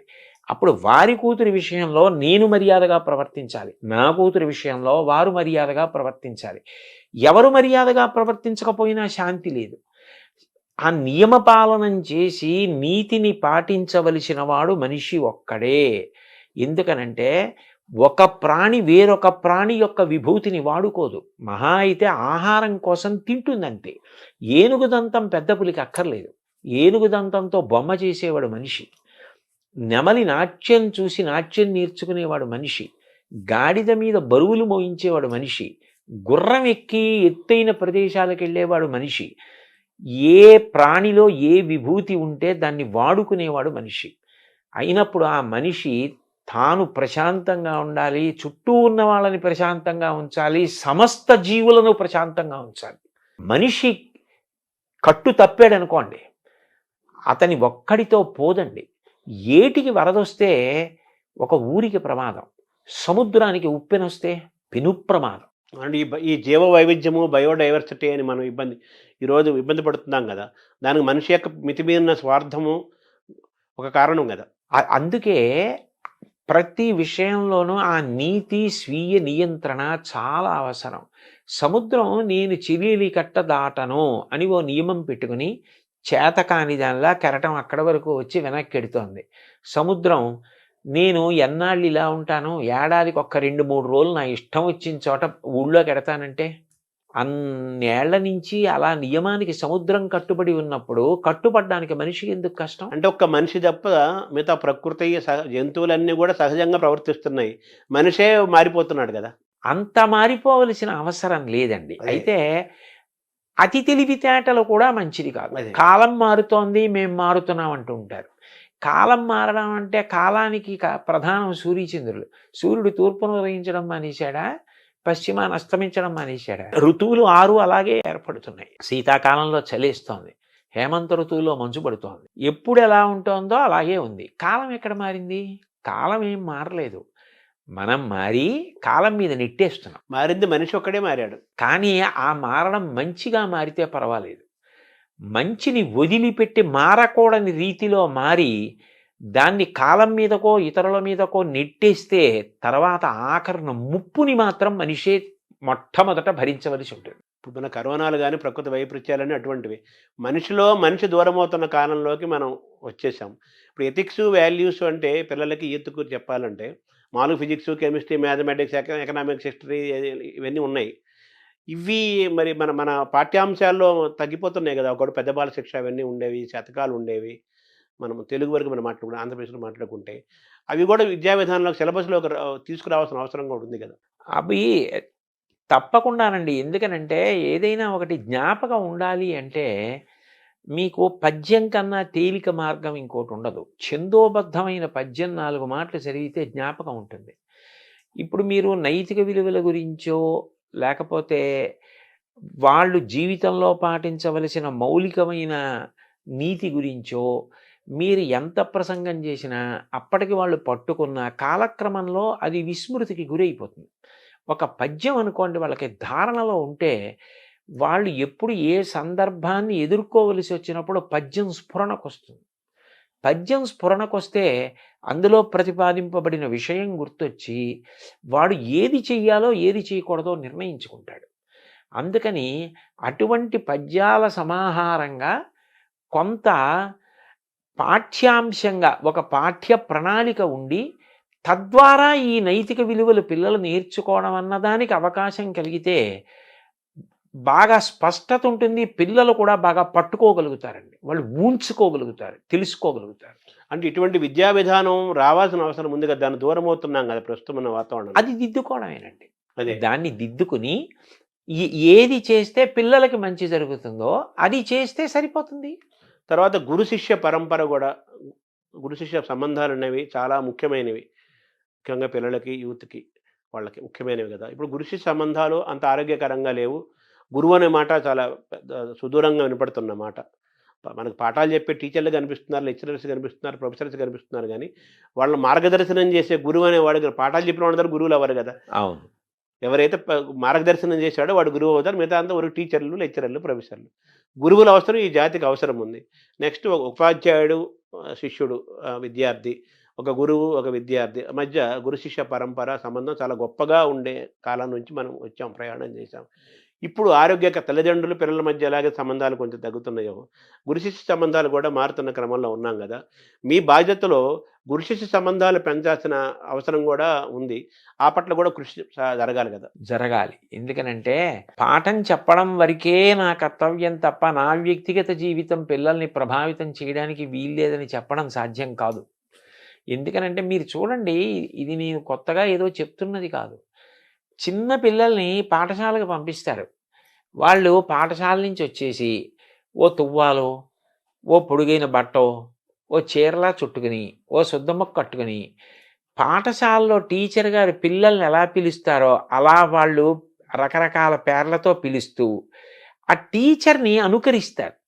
బోర్డు మీద రాస్తున్నట్టు, "ఏయ్ SIT down, don't make noise" అని ఆ పిల్లలు ఎవరో ఉంటారు స్కూల్లో, "ఏ హంసిని, డోంట్ టాక్" అలా ఆ టీచర్లో పరకాయ ప్రవేశం చేసి వీళ్ళు టీచర్ని అనుకరిస్తూ ఇంట్లో టీచర్ ఆటను ఆడుకుంటారు. ఇంట్లో టీచర్ ఆట ఆడుకోని పిల్లలు నేను చూడలా. ప్రతి పిల్ల ఆడుతుంది. అంటే అంత తొందరగా చిన్నప్పటి నుంచి ప్రభావితం చేసేది ఎవరు అంటే పాఠం చెప్పేటటువంటి గురువు. గురువు వ్యక్తిగత జీవితం కూడా శిష్యుడి మీద అంత ప్రభావము చూపిస్తుంది. ఆయన నైతిక విలువలు, ఆయన మార్గదర్శనం చేసే విధానం, ఆయన ఉద్దాన పతనాలు ఎదుర్కొన్న తీరు, ఆయన ఎలా విలువలకు కట్టుబడతాడు అన్నది పిల్లల్ని చాలా ప్రభావితం చేస్తుంది. అందుకని మనం ఏ వస్తువుని ముట్టుకుంటున్నాము అన్నదాన్ని బట్టి ముట్టుకుంటున్న వాడికి కూడా దానికి తగినటువంటి రీతిలో ఉండవలసిన అవసరం ఉంటుంది. అందుకని గురువులు కూడా పిల్లలు సక్రమంగా ప్రభావితులయ్యేటట్టుగా వ్యక్తిగత జీవితంలో క్రమశిక్షణ పాటించడం అవసరం అయి ఉంటుందండి. అంటే మీరు ఇందాక అన్నారు పిల్లల్లోని ప్రతిభని, పిల్లల్లోని ఆసక్తిని గమనించే వాళ్ళ తల్లిదండ్రులు పిల్లల్ని వాచ్ చేస్తూ వాళ్ళలో ఉన్న ప్రతిభని గమనించి వాళ్ళు ఆ విధంగా అటువైపు తీసుకెళ్తే వాళ్ళు గొప్పవాళ్ళు అవుతారు. ఎంచుకుని ఏ రంగమైనా కావచ్చు, సంగీతం కావచ్చు, సాహిత్యం కావచ్చు, మ్యాథమెటిక్స్ కావచ్చు. అలాగే గురువులు కూడా విద్యార్థిలోని ప్రతిభని గమనించి ప్రోత్సహించి మార్గదర్శనం చేసేవాడు గురువు యొక్క పాత్ర కూడా చాలా గొప్పది కదా. చాలా గొప్పదండి. సో తల్లిదండ్రులకి ఎలాగైతే పెంపకము ఎలాగైతే మనం అనుకున్నామో వాళ్ళకు కూడా క్లాసులు చెప్పాలి, వాళ్ళకు కూడా మనం బోధించాలి, వాళ్ళలో కూడా మార్పు రావాలి అని అనుకుంటున్నాము. గురువులకు కూడా పాఠాలు చెప్పాల్సిన పరిస్థితిలోకి వచ్చేసింది కదా ఇప్పుడు. అవి కూడా చేపడతారా మీరు? అది కూడా అంటే నాకు తెలిసినంత వరకు గురువులు క్రమశిక్షణాయుతంగానే ఉంటారు. కాకపోతే వాళ్ళ యొక్క గొప్పతనాన్ని, వాళ్ళ యొక్క కర్తవ్యత నిష్టని వాళ్ళు సమాజ నిర్మాణంలో ఎంత కీలకమైన పాత్ర పోషిస్తున్నారు అన్నది వాళ్ళు ఒక్కసారి జ్ఞాపకం తెచ్చుకొని మేము ఇంత గొప్ప స్థితిలో ఉన్నాం, ఇంత గొప్ప ప్రభావితం చేయగలిగిన స్థితిని పొంది ఉన్నామని సంతోషించి పునరంకితం కావడానికి వాళ్ళకి కూడా అవసరమే. వాళ్ళతో కూడా మాట్లాడడం అన్నది అవసరమై ఉంటుంది. వాళ్ళకి కూడా 4 మంచి మాటలు, అయ్యా మీ వల్ల ఇంత ప్రభావితులు అవుతారు అని చెప్పవలసి ఉంటుందండి. తల్లిదండ్రులు, గురువులు, పిల్లలు అందరికీ మూకుమ్మడిగాను చెప్పాల్సిన అవసరం ఉంది, ఇండివిజువల్గాను చెప్పాల్సిన అవసరం చాలా ఉంటుందండి. అయితే ఒకప్పుడు టీచర్లు కానీ లెక్చరర్స్ కానీ వాళ్ళ కెమిస్ట్రీయో, ఎకనామిక్సో, హిస్టరీయో, ఇంగ్లీష్ ఆ పాఠాలు ఎంత అవసరమో చెప్తూ అనేక మిగతా అంశాలు, జనరల్ నాలెడ్జి, కళలు, సంస్కృతి, చరిత్ర మిగతా అంశాలు కూడా చెప్తూ విద్యార్థిని అద్భుతంగా తీర్చిదిద్దే వాతావరణం ఉండేది. నేను మొన్నటి వరకు ఉండేది. ఇప్పుడు కూడా కొంతమంది అక్కడక్కడ ఉంటారు. వాళ్ళు కూడా తగ్గుతున్నారు కదా. సో మళ్ళీ ఆ పూర్వ సంస్కృతి మళ్ళీ గురు వస్తే అది చాలా గొప్పగా ఉంటుందండి. అదే ఆ బహుముఖ ప్రజ్ఞ ఒక పాఠం చెప్తూ అనుషంగికంగా అనేక విషయాల్ని దాంట్లో ప్రతిపాదించడం చేత విద్యార్థి చాలా ప్రభావితులవుతాడు. అయితే దానికి ఏమవుతుంది అంటే ఉపాధ్యాయుడు నిరంతరం చదవవలసి ఉంటుంది. అనేక విషయాలు తాను తెలుసుకుని నిన్న చెప్పిన పాఠాన్ని ఇవాళ చెప్పవలసి వస్తే నేను ఇంకా అంతకన్నా అందంగా చెప్పడానికి నేను సిద్ధపడాలన్న ఉత్సాహం ఉండాలి. అన్నిటికన్నా అవసరం ఏమిటంటే పాఠం చెప్పేటప్పుడే వాడికి ఆ వింటున్న పిల్లవాడికి క్రమశిక్షణ, తాను పొందుతున్న విద్య వలన సమాజ హితానికి ఉపయోగించాలి తప్ప అది స్వార్థానికి ఉపయోగించకూడదు అన్న ఒక పూనిక కలిగేటట్టుగా చెప్పవలసిన అవసరం ఉంటుందండి. అది చాలా అవసరం. ఎందుకనంటే మీరు చూడండి, ఒక్కొక్క తరగతి దాటుతూ వెళ్ళిపోతున్నాడు అనుకోండి, అతను ఒక పెద్ద పదవిని అధిష్ఠించడానికి సిద్ధపడిపోతున్నాడు. ఇప్పుడు ఆ చదువు అన్నది ఒకటే మీరు ఇచ్చేసి పంపించేశారనుకోండి, అప్పుడు అతను దాన్ని సమాజహితానికి వాడచ్చు, స్వప్రయోజనానికి వాడుకోవచ్చు. అట్లా కాకుండా దీని వలన నీకు అనంత విభూతి కలుగుతోంది, అనంత శక్తి, సామాన్యమైన శక్తి కాదు, దీన్ని నువ్వు సమాజపరం చేయాలి తప్ప దీన్ని నువ్వు స్వార్థానికి వాడుకోకూడదు అన్న విషయం పాఠంతో పాటుగా వెళ్ళిపోవాలి. వెళ్ళిపోతే అది హెచ్చరికగా, అది ఉపదేశంగా తీసుకుంటాడు. చూడండి, ఏష ఉపదేశ ఏష ఆదేశ అన్నట్టు ఉపదేశం ఉండాలి, ఆదేశం ఉండాలి. అందులోని రెండు ఉంటే వాడికి జీర్ణం అవుతుంది. నువ్వు ఇంత గొప్ప వైద్యుడి అయ్యావు, సమాజ హితం ప్రధానం తప్ప నీవు సంపాదించుకోవడం ప్రధాన ప్రయోజనం కాకూడదు. సంపాదించుకోవద్దని ఎవ్వరు అనరు, కానీ ప్రధాన ప్రయోజనం కాకూడదు. ఒక ఇంజనీర్కి అంతే, ఒక టీచర్కి అంతే, ఒక ఉద్యోగికి అంతే. ఎంత గొప్ప స్థితికి వెడుతున్నాడో అంతగా సమాజ హితాన్ని చూడడం అలవాటు కావాలి. ఆ కోణం రావాలండి. ఈ ప్రయాణంలో జాతి నిర్మాణంలో, సంస్కృతి యొక్క పరిరక్షణలో, వికాసంలో భాష యొక్క పాత్ర, ప్రభావం దాని చాలా పెద్దది, గొప్పది, ముఖ్యమైనది కదా! ఇప్పుడు మనకు తెలుగు భాష దూరం అవుతోంది మన విద్యా విధానంలో. అంతా ఇంగ్లీష్ మీడియం వస్తుంది, తెలుగు దూరం అవుతోంది. సో, తెలుగు భాషని నిలబెట్టుకోవటం, కాపాడుకోవటం చాలా ముఖ్యం గదా! అది కూడా చాలా బాధ్యతాయుతమైన అంశం కదా! దాన్ని ఎలా చూడాలి? అప్పుడు తెలుగుకి సంబంధించినంత వరకు ఏ నైతిక విలువలు, నీతి, నియమం, క్రమశిక్షణ ఇలాంటివి మీరు బోధించాలనుకుంటున్నారో అవి తెలుగులో చెప్పడం వల్లే బాగా మనిషిలోకి ప్రవేశించే అవకాశం ఉంటుంది. ఎందుకనంటే అది మాతృభాష కదండి. ఇప్పుడు ఆంగ్ల భాష వద్దు అని చెప్పడం కూడా సాధ్యం కాదు. కానీ రెండింటికి కూడా సమాన గౌరవం ఉండాలి. ఎందుకంటే ఇంగ్లీష్ అనేటటువంటిది భార్య, తెలుగు అన్నది తల్లి. ఒక వ్యక్తి సంతోషంగా ఎప్పుడు ఉంటాడు, ఇంటికి వచ్చేటప్పటికి తల్లి తన భార్య హాయిగా కలిసిమెలిసి ఉన్నారనుకోండి, సుఖంగా ఉంటాడు. నీకు తల్లా భార్య అంటే ఏం చెప్తాడు? తల్లి ఉండాలి, భార్య ఉండాలి. ఇద్దరూ అన్యోన్యం ఎంతో ప్రేమగా ఉన్నప్పుడే ఆయన సంతోషంగా ఉంటాడు. ఇంగ్లీష్ అన్నది తాను ఇంకా ఇంకా వృద్ధిలోకి రావడానికి, ఇంకా ఎక్కువ గ్రంథాలు చదువుకోవడానికి, తాను బాగా పరిఢవిల్లడానికి ఉపయోగపడాలి. తెలుగు అన్నది మౌలికంగా తను ఎక్కడ పుట్టాడు, ఆ సంస్కృతి ఏమిటి, ఆ సంస్కృతిని నిలబెట్టుకోవడానికి, తను ధరించడానికి, అందులో ఉన్న వాంగ్మయం, దానికి ఉన్న కళలు, వాటిని పోషించుకోవడానికి అది అవసరం. ఒక తెలుగువాడిగా పుట్టినవాడు తెలుగు సంస్కృతిని పోషించుకోవాలి. సంస్కృతి పోయిందనుకోండి అర్థమే లేదు, మూలమైపోయినట్టు. ఆ సంస్కృతిలో భాష భాగం కాదు, ప్రధానమైన భాగం కాదు. కాబట్టి తెలుగు అనేటటువంటిది ఈ నైతిక విలువల బోధనకి తెలుగులో ఉంటే పిల్లలకి తేలికగా అర్థమవుతుంది. ఇప్పుడు మీరు ఆంగ్ల భాషలో ఏదో వేమన శతకం చెప్పడం కన్నా, ఆంగ్ల భాషలో సుమతీ శతకం చెప్పడం కన్నా, సుమతీ శతకాన్ని తెలుగులో చెప్పడం ఎంత తేలిగ్గా ఉంటుంది. సుమతీ శతకం తెలుగులో చెప్పు, షేక్స్పియర్ గురించి ఇంగ్లీష్లో చెప్పు, ఎవరు కాదంటే సరిపోయింది. కబీర్ గురించి హిందీలో చెప్పు. అందుకని నీతి, నియమం ఇలాంటివి చెప్పవలసి వచ్చినప్పుడు తెలుగులో చెప్పడమే అందం. అంటే 1వ తరగతి నుంచి ఇంటర్మీడియట్ వరకు సరే ఇంగ్లీష్ అవసరము, సమాజం, ఉద్యోగము అవసరం, ఎవరు కాదంటం లేదు. అదేం కొత్త విషయం ఏం కాదు. ఇంగ్లీష్ ఏం తెలుగు వాళ్ళకి కొత్తదేం కాదు. అవునండి. సర్వేపల్లి రాధాకృష్ణన్ ఆయనకంటే ఎవరున్నారు గురువు? మరి ఆయనకి ఎంత ఇంగ్లీష్ వచ్చు, తమిళ్ వచ్చు, చాలా భాషలు వచ్చు కదా. పివి నరసింహరావు ప్రధానమంత్రిగా చేశాడు, ఆయనకి ఎన్ని భాషలు వచ్చు. అవునండి. ఎన్ని భాషలే నేర్చుకోవాలి కానీ మన తల్లి భాషను కాపాడుకోవాలి. మీరు ఎథిక్స్ అవన్నీ బాగా చేరాలంటే మాతృభాషలన్నీ బాగా చేరతాయి. కాబట్టి కనీసం 1వ తరగతి నుంచి ఇంటర్మీడియట్ వరకు తెలుగు కంపల్సరీగా ఒక సబ్జెక్టుగా ఉండాలి. మీరు అన్నట్టుగా ఎథిక్స్, వాల్యూస్ బాగా చేరాలి అంటే తెలుగు మాతృభాష, ఏ భాష అయితే ఆ భాష, మన తెలుగు కాబట్టి తెలుగు తప్పనిసరిగా ఉండాలి అనేది మీరు చెప్పే అంశం. సో ఆ విధంగా కూడా మీ కృషి చేస్తారు, ప్రభుత్వానికి ఈ విషయాలు కూడా తెలియజేసే ప్రయత్నం చేస్తారు.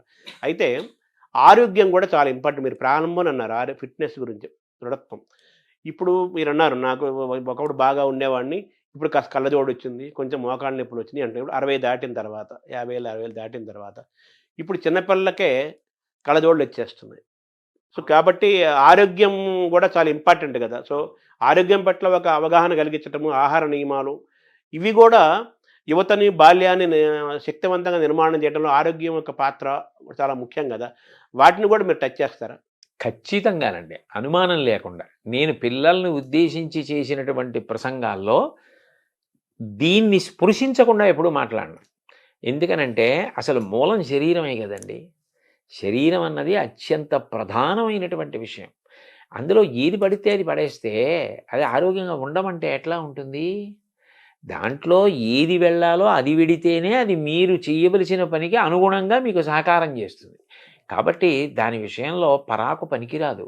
2, మీరు ఒకటి గమనించండి, అనారోగ్యం తనంత తాను మీ ప్రమేయం లేకుండా అనుకోకుండా వచ్చిందనుకోండి, అది వేరు, దానికి ఎవరిది తప్పు కాదు. ఆరోగ్యం మీద ప్రభుత్వం కోటాను కోట్ల రూపాయలు ఖర్చు పెట్టవలసిన అవసరం లేకుండా పౌరులు ఎవరికి వారు ఆరోగ్యంగా ఉండడం పట్ల జాగ్రత్త వహించడం అలవాటై జాతి గౌరవంగా ఆరోగ్యంగా ఉండడం అలవాటు చేసుకుందనుకోండి, వైద్య ఆరోగ్య శాఖ మీద ఎంత ఖర్చు తగ్గుతుందంటారు? ఒక్క డిస్పోజబుల్ నీడిల్ వాడాలి అంటే, కొనాలి అంటే ఎంత అవుతుంది? ప్రతిరోజు కొన్ని లక్షల మందికి ఆ రక్తం తీయాలి అంటే డిస్పోజబుల్ నీడిల్స్ వాడాలంటే ఎన్ని కోట్ల రూపాయలు అవుతుంది. అది వాళ్ళ ప్రమేయం లేకుండా వాళ్ళు ఏ తప్పు చేయకపోయినా ఏదో అనారోగ్యం వచ్చిందనుకోండి, అది ఎవరు దాన్ని తప్పు పట్టరు. కానీ తను తినకూడనివి తినడం, తను త్రాగకూడనివి తాగడం, తను వ్యసనపరుడు కావడం, తను వ్యాయామం చేయకపోవడం, 4 అడుగులు నడవకపోవడం, వయస్సులో ఉండి 1 కిలోమీటర్ కూడా పరిగెత్తకపోవడం, అసలు సంధిబంధముల పట్ల జాగ్రత్త లేకపోవడం, దాని వలన అనారోగ్యం తెచ్చుకోవడం, వేలకి వేలు లక్షలకి లక్షలు ఖర్చు అయిపోతూ ఉండడం, ఇదంతా నిరర్ధకమైన విషయం కదా. అది 2 మానసికంగా కూడా చాలా తీవ్రమైన పరిస్థితిని కల్పిస్తుందండి. ఇప్పుడు నేనే ఉన్నాను, ఎక్కడికో ప్రవచనానికి వెళ్ళాలి. నేను ప్రవచనానికి వెళ్ళడం నా ఆరోగ్యం దాని మీద ఆధారపడదు. చుట్టుపక్కల ఉన్న వాళ్ళు కూడా ఆరోగ్యంగా ఉన్నప్పుడే అందరూ ఎవరి కర్తవ్యం వాళ్ళు చేయగలరు. వినేవాడు కూడా ఆరోగ్యంగా ఉండాలి, అది మీరు చెప్పింది వాడు వినాలి కదా. అందుకని ఇది చాలా అవసరం అండి, చాలా చాలా ముఖ్యమైన విషయం అది. సో విద్యాశాఖ, సాంస్కృతిక శాఖ, క్రీడా శాఖ, ఇన్ని శాఖల మధ్య సమన్వయం చేసుకుంటూ వెళ్ళాలి. మీరు అంత బాధ్యత గల పాత్రలోకి మీరు పోషించాల్సి వస్తుంది. అంటే నేను పోషించడం మీరంటే చెప్పడం వరకు మీ వరకు మీ మనసులో ఒక ప్రణాళిక అది అక్కడ వరకు. ఇవి అన్నీ కూడా విద్యార్థుల విషయంలో అత్యంత అవసరమైన విషయాలండి. నా వరకు నాకైతే విద్య నేర్పుట అన్న మాటలో పిల్లాడికి చదువు చెప్పడం, పుస్తకాల్లో ఉన్న విషయం చెప్పడం ఒక్కటి కాదు అని నేను బాగా నమ్ముతాను. ఒక పిల్లవాడు శారీరకంగా పెరగడం, మానసికంగా పెరగడం, నీతి నియమాలు తెలిసి ఉండడం, భగవంతుడు వాడికి ఏ తెలివితేటలు ఇచ్చాడో ఆ తెలివితేటల్లో వాడు చాలా బాధ్యత కలిగిన పౌరుడు కావడం. విద్య, ఆరోగ్యము, క్రీడలు, కళలు, చరిత్ర, సంస్కృతి, మానసిక, శారీరక, సామాజిక అన్ని రకాల వైభవాన్ని వాడు పొందాలి. పొందితే అమ్మో, లేకపోతే తరం మారేటప్పటికీ దేశం ఇంకా ఉన్నతిని పొందాలి. కానీ దేశం పతనం వైపుకి వెడితే ఎక్కడో తేడా జరుగుతోంది, ఎక్కడో దోషం జరుగుతోందని గుర్తు కదండి. ఆ విషయంలో ఎంతో జాగ్రత్త తీసుకోవలసిన అవసరం ఉంది కదా. సో ఇన్ని శాఖల మధ్య సమన్వయం జరగాలి, ఉండాలి.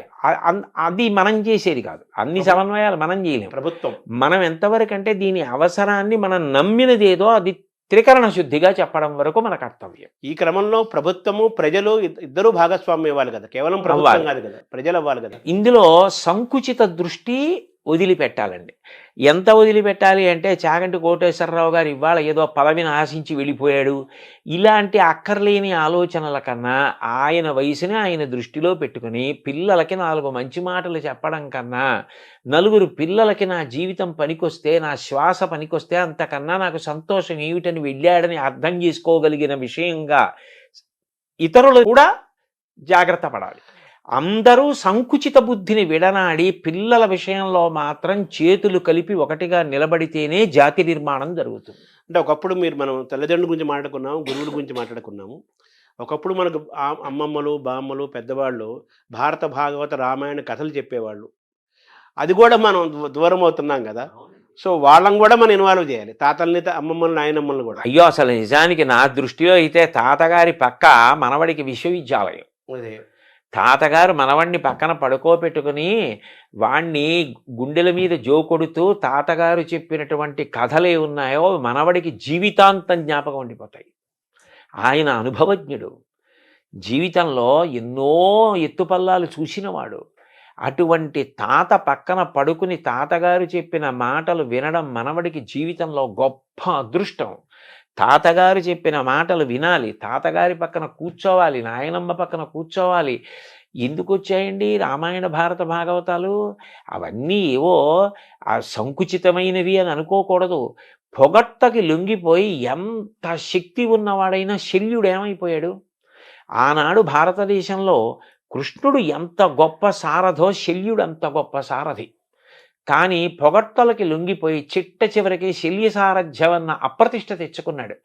నీకు ఎంత శక్తి ఉన్నా పొగడ్తలకి లొంగిపోయే బలహీనత ఉంటే అలా అయిపోతా ఉండడానికి ఇంకా శల్యుడి కన్నా ఉదాహరణ ఎవరుంటారు? ఎలా మహాభారతం పనికిరాని గ్రంథమైంది? ఏది ఎవరికి ఎంతవరకు అవసరమో అంతవరకు దాన్ని అంత అందంగా చెప్పడంలో కృతకృత్యులం కావాలి.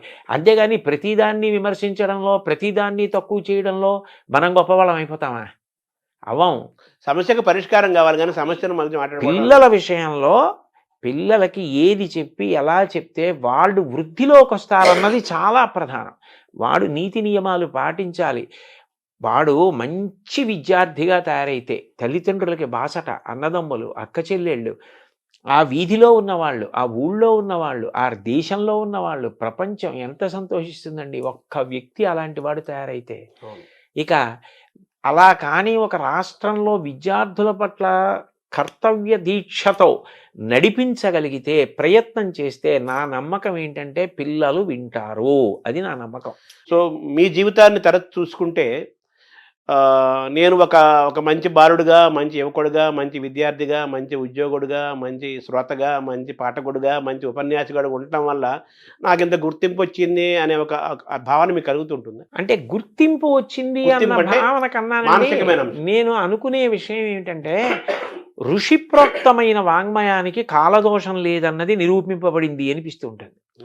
ఎందుకనంటే నేను చాగంటి కోటేశ్వరరావు గారు అనేటప్పటికీ ఓ పంచి కట్టుకుని ఓ ఉత్తరీయం వేసుకుని ఏదో రామాయణమో భారతమో భాగవతంలో చెప్తున్నటువంటి వ్యక్తి అని లోకంలో ఒక ముద్ర. నేను ఉద్యోగానికి వెళ్ళినప్పుడు ప్యాంటు షర్టు వేసుకునేవాడిని. నేను ప్యాంటు చొక్కాతో ఎప్పుడైనా ఎక్కడైనా కనపడ్డాను అనుకోండి, చాలామంది నన్ను చూసి మిమ్మల్ని గుర్తుపట్టలేకపోయామండి, మీరు ప్యాంటు చొక్కాతో ఉన్నారు ఇవాళ అంటారు. అంటే చాగంటి కోటేశ్వరరావు అంటే ఓ పంచె కట్టుకుంటాడు, రామాయణం చెప్తాడు. అంటే ఇవాళ రామాయణ భారత భాగవతాల ద్వారా వాళ్ళు ప్రయోజనం పొందిన కారణం చేతనే నాకు గుర్తింపు వచ్చింది. నేను రామాయణము మానవీయ సంబంధములు అని విశాఖపట్నంలో ప్రవచనం చేశానండి. భార్యాభర్తల యొక్క అనుబంధం గురించి నేను మాట్లాడాను. రామాయణంలో ఎలా ప్రతిపాదించారన్నది చెప్పా. దాన్ని శ్రీ వెంకటేశ్వర భక్తి ఛానల్ ప్రత్యక్ష ప్రసారం చేసింది. ఆ తర్వాత ఎంతమంది విడాకుల కోసమని చెప్పి న్యాయస్థానాల్లో దరఖాస్తులు చేసుకున్న దంపతులు కూడా తిరిగి కలుసుకున్నారు. విడాకులు తీసుకున్న వాళ్ళు కలుసుకున్నారు. ఇది గొప్ప ప్రభావం కదా. అంటే రామాయణానికి కాలదోషం లేదు కదా. అంటే ఆ మాటకి అంత గొప్ప కావ్యాన్ని నిర్మాణం చేశాడు. అది ప్రాతిపదిక ఉంటే కదా అసలు మనం మాట్లాడడం. అది ఎంత బాగా రాశారు, ఎంత గొప్ప విషయాలు అని నాకు ఆనందం కలుగుతుంది. అవి ఈ జన్మలో భగవంతుడు వాటిని ముట్టుకోవడానికి, వాటిని చదువుకోవడానికి, వాటి మీద అంత నమ్మకం కలగడానికి, అంత నమ్మకంతో చెప్పడానికి నాకు ఒక ధృతిని ఇచ్చాడని సంతోషిస్తూ ఉంటానండి.